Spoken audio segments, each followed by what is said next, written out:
Muy buenas, hace mucho calor y por eso estoy así.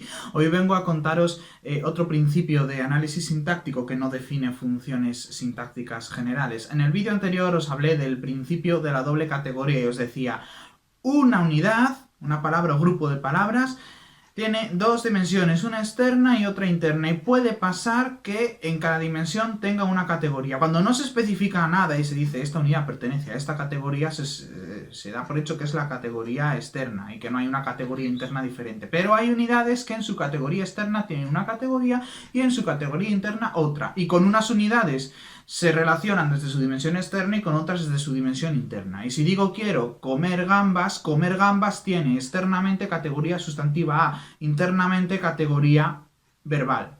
Comer está en la misma situación. Gambas se relaciona con comer desde la dimensión verbal de comer, y el conjunto comer gambas efectivamente internamente es verbal, por eso comer es el núcleo de comer gambas. Pero comer gambas, al igual que comer, en su dimensión externa es un sustantivo a que se relaciona así y no como sustantivo y no como verbo, ¿no? Como sustantivo a en su dimensión externa, ahora con quiero.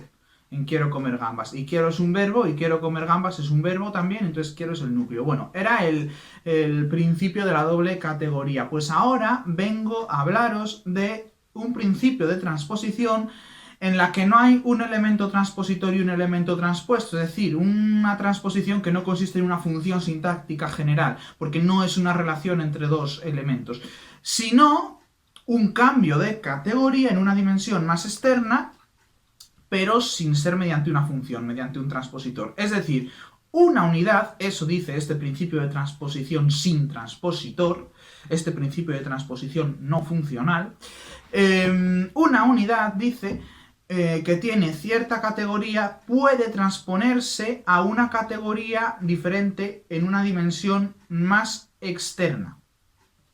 ¿Vale? Si yo digo mi abuelo Marcos, ese Marcos, que internamente es un sustantivo, a, externamente es un adjetivo, porque se ha transpuesto. A lo mejor estáis pensando que qué diferencia hay entre este principio y el principio de la doble categoría. Pues cuidado, porque una unidad que tiene doble categoría la tiene siempre. Pero es distinto que una unidad como un sustantivo A del tipo Marcos, que no necesariamente tiene dos categorías, sino que más bien la categoría más externa y la única es sustantiva A, ocasionalmente se transponga a una categoría aún más externa. ¿Vale? Son cosas diferentes. Dicho en menos palabras, el principio de la doble categoría que veíamos en el vídeo anterior nos habla de la existencia de unidades que siempre tienen dos categorías al mismo tiempo, una externa y una interna. Y el principio de transpositor sin transpositor nos habla de unidades que en un momento dado se transponen a una categoría más externa de la que tenían. De hecho, el propio infinitivo, por ejemplo, que externamente, por el principio de la doble categoría, es un sustantivo A e internamente un verbo, podría transponerse de manera que una dimensión aún más externa sea, pues, un adjetivo. Por ejemplo, si decimos la acción, no sé, la acción comer es maravillosa. Es un poco rebuscado, pero bueno, no se me ha ocurrido ahora mismo un ejemplo mejor.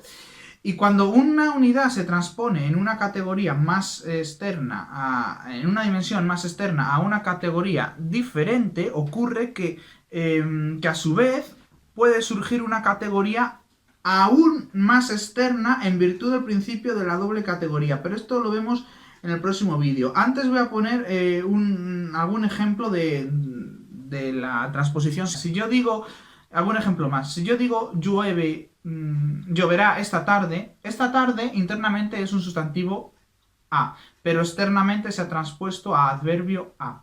Si digo Juan es una persona maravillosa es originariamente un sustantivo a, pero se ha transpuesto a adjetivo. Bueno, pues esos ejemplos me valen. Chao.